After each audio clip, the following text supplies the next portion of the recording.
MK22 story channel में मैं आप लोगों का स्वागत करती हूँ। इससे पहले हमने देख लिया था कि राजकुमार अभिराज न जाने क्यों आवी से बेपनाह नफरत करते हुए उसे बहुत ही भयानक सजा दे देते हैं, जिस सजा का पता अभी तक आवी को नहीं था। आवी को लेकिंगन गुफा में डाल देते हैं, जहां बहुत ही अंधेरा था और आवी को किसी की दर्द में सिसकने की आवाज सुनाई देती है और आवी उस आवाज के पीछे चलती हुई जाती है। उस आवाज के बाद उस आवाज वाली शक्ल को देखकर आवी के होश उड़ जाते हैं। वो डर से कांपने लगती है क्योंकि जो आवाज सिसकने की थी वह एक औरत की थी। उस औरत के चेहरे पर बस आंखें और दांत थीं। बाकी जैसे इंसानों के चेहरे होते हैं वैसे नहीं था। लग रहा था कि उस औरत के चेहरे से किसी ने मांसपेशी को निकाल दिया हो। मतलब उस औरत के चेहरे पर चमड़ी ही नहीं थी।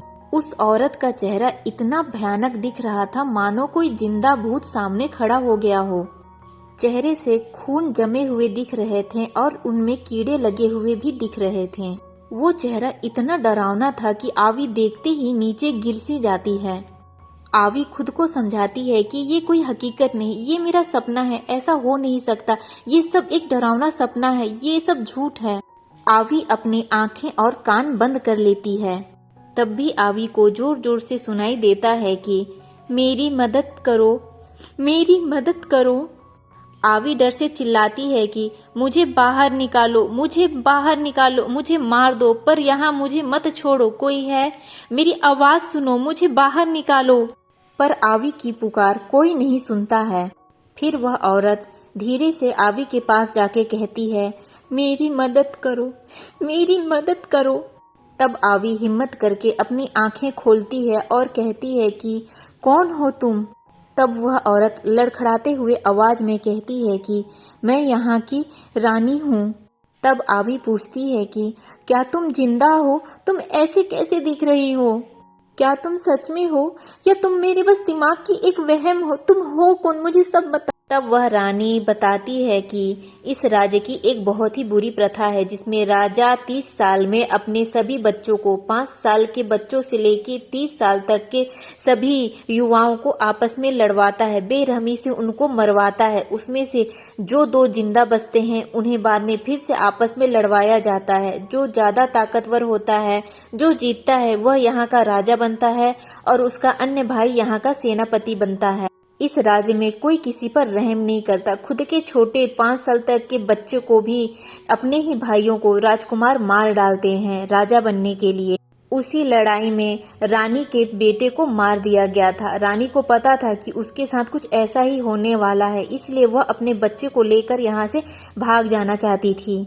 लेकिन राजा को पता चल गया, इसलिए उसके बच्चे को लड़ाई में भेज दिया और उस रानी को लेकिंगन गुफा में डालकर उसे सजा दे दी। लेकिंगन गुफा में जिसे भी डाला जाता है उसके शरीर की चमड़ी को उतार दिया जाता है और उसे धीरे धीरे तड़प कर मरने के लिए छोड़ दिया जाता है, क्योंकि चमड़ी उतारने पर इंसान तुरंत नहीं मरता है, लेकिन बेरहमी से दर्द में तड़पते हुए धीरे धीरे तड़प तड़प कर मरता है। उसी सजा का शिकार रानी को बनाया गया था। जिसे भी यह सजा मिलती है उसके चेहरे की सारी चमड़ी को निकालकर उसे बेरहमी से मरने के लिए छोड़ दिया जाता है। जिसे यह सजा मिलती है उसकी जिंदगी किसी श्राप से भी ज्यादा भयानक होती है। ये सब सुनकर आवी दंग रह गई, क्योंकि उसे खुद लेकिंगन गुफा में डाल दिया गया था।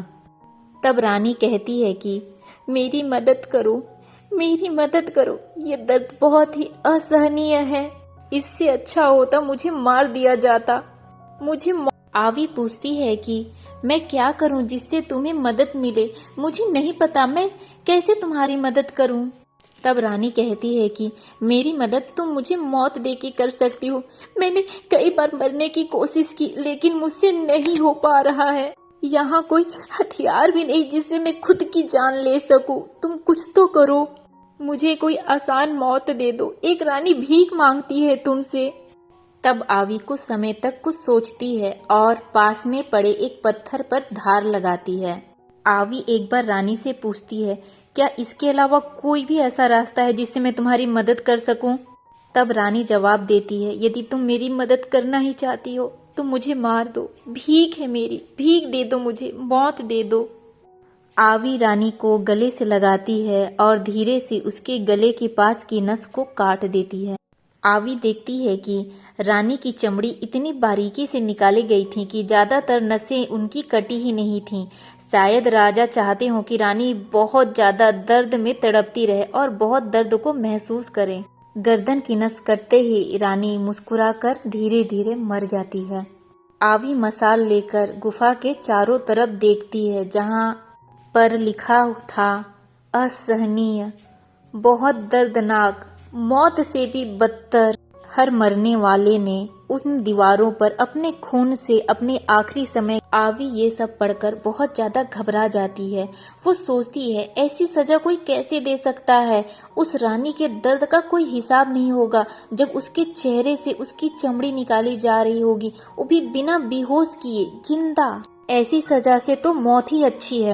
आवी उसी धार वाले पत्थर से अपने गले की नस को काटने की कोशिश करती ही है कि तभी कुछ सिपाही वहां आ जाते हैं और आवी को पकड़कर दूसरे कमरे में ले जाते हैं। आवी के हाथों से पत्थर गिर जाता है। आवी जब दूसरे कमरे में जाती है तब देखती है कि कुछ जल्लाद वहां पर अपने चाकुओं की धार को तेज कर रहे थे और आवी को ही घूर रहे थे। आवी को समझ नहीं आता कि वो क्या करे, कैसे करे। तभी आवी को एक मेज पर लेटाकर जोर से बांध दिया जाता है। एक जल्लाद अपने तेज चाकू के धार से आवी के चेहरे पर चीरा लगाता है और तभी अभिराज वहां पहुंच जाते हैं और कहते हैं रुक जाओ। तभी राजकुमार की आवाज सुनकर वहां के जल्लाद झुक जाते हैं और जल्लाद सोचते हैं कि शायद राजकुमार का दिल पसीज गया हो और वह इसकी सजा माफ कर देना चाहते हों। आवी इतनी मासूम दिख रही थी कि जल्लाद भी उनके साथ ऐसा नहीं करना चाहते थे। तभी राजकुमार उन जल्लादों से चाकू ले लेता है और कहता है इसकी चमड़ी तो मैं निकालूंगा। यह सुनकर सभी जल्लाद चौंक जाते हैं कि राजकुमार अभिराज इतने निर्दयी कैसे हो सकते हैं। क्यों? इस मासूम सी लड़की ने आखिर कितना बुरा किया कि राजकुमार ऐसा कर रहे हैं। राजकुमार अभिराज आवी की चेहरे पर चीरा लगाकर उसे फाड़ने लगता है। आवी बिना रोए बिना चीखे एकटक अभिराज की आंखों में देखने लगती है। आवी की आंखों में आंसू भरे हुए थे। अभिराज भी आवी के आंखों में देखने लगता है। आवी की आंखें आंसुओं से भरी हुई थीं। बहुत कुछ कहना चाहती थी पर आवी चुपचाप सारे दर्द को बर्दाश्त कर रही थी। राजकुमार अभिराज के हाथ कांपने लगते हैं। राजकुमार अभिराज अपने चाकू को फेंक देता है और कहता है ले जाओ इसे, इसकी इलाज करो। मैंने इसकी सजा को माफ कर दिया है, ले जाओ इसे यहाँ से। यह सुनकर आवी को बड़ा आश्चर्य होता है। आवी को दवा खाने में चोटों के निशानों को सिलकर उनमें दवा लगाकर फिर से उसके टूटे फूटे घर में छोड़ दिया जाता है, जहाँ उससे मिलने मीसा आती है। आवी मीसा को देखकर गुस्से से कहती है कि ये सब तुम्हारे कारण हुआ, मुझे मर जाने देती तो ये सब ना होता। तब मीसा कहती है कि तुम्हें मरना ही है तो शौक से मरो, पर अपने पिता की आखिरी बात याद कर लेना। ये कुछ औषधियां हैं और दवा है, इसे खा लो। ऐसा कहते हुए मीसा वहां से चली जाती है। उसके जाते ही आवी फिर से अपने कबीले वाले दिन याद करती है जब वो बहुत खुश थी। अपने कबीले में सबकी चहेती हुआ करती थी और आज उसकी जिंदगी मौत से भी ज्यादा बदतर हो गई है। ये सब सोचते सोचते उसे अचानक से मातृका दिखाई देती है, वही गुफा वाली बूढ़ी औरत। तब आवी पूछती है कि तुम यहाँ कैसे, क्या कर रही हो तुम? मातृका कुछ नहीं कहती है। जो औषधियाँ मीसा ने उसे दी थी उन औषधियों को मातृका छूती है। उसके छूते ही औषधियाँ पूरी सुनहरी हो जाती हैं। आवी मातृका को छूना चाहती थी लेकिन तब तक मातृका वहां से गायब हो जाती है। आवी को समझ में नहीं आता कि उसके साथ हो क्या रहा है। क्या उसके दिमाग पे कोई चोट लग गई है? ये कौन औरत है जो उसे बार बार दिखाई देती है और वो यहाँ क्यों आई थी? क्या ये एक सपना था या ये एक सच्चाई थी? कौन थी वो बूढ़ी औरत? जैसे ही आवी उन बूटियों को औषधियों को छूती है उसकी आंखें खुल जाती है। आवी को ऐसा लगता है कि जैसे वो सपना देख रही थी, लेकिन वो वाकई में सपना देख रही थी। तो वो बूटियां सुनहरी कैसे हो गई थीं? क्या हो रहा था आवी के साथ? किसी प्रकार से वह भयानक शाम और वह दूसरा दिन आवी का गुजर जाता है। वह अपने कबीले के प्यार भरे दिनों को याद करती है। अगले दिन फिर से मीसा वहां आती है और आवी को कहती है कि बहुत आराम हो गया, अब चलो फिर से काम पर। आवी उसे मना कर देती है, कहती है अब मैं महल में काम करने नहीं जाऊंगी। तब मीसा कहती है कि राजा ने तुम्हें यहाँ की मेनियल बनाया है और तुम्हारी जिम्मेदारी मुझे दी है। यदि तुम कुछ भी गलत करोगी तो उसकी सजा मुझे भी मिलेगी, इसलिए ना चाहते हुए भी तुम्हें जाना ही पड़ेगा। तब आवी कहती है कि इस महल से निकलने का कोई रास्ता नहीं है, तुम मेरी कोई मदद नहीं करोगी। मीसा बताती है कि एक रास्ता है, समय आने पर तुम्हें जरूर पता चलेगा, पर अभी तुम्हें काम करना ही होगा। इस बार मैं तुम्हें महल के दूसरे तरफ काम में भेजूंगी, जहां तुम्हारा सामना राजकुमार अभिराज से नहीं होगा। यहाँ जब तक जिंदा हैं काम तो करना ही पड़ेगा। ऐसा बोलते हुए आवी को अपने साथ ले जाती है। आवी आखिरी उम्मीद में मीसा के साथ चले जाती है कि एक दिन वह महल से जरूर बाहर जाएगी, यहाँ से जरूर आजाद होगी। आवी को महल के दूसरी ओर साफ सफाई में लगा दिया जाता है। आवी वहाँ की साफ सफाई कर ही रही थी कि तभी अचानक से उसे किसी की चीखने की आवाज़ सुनाई देती है। आवी मुड़कर देखती है कि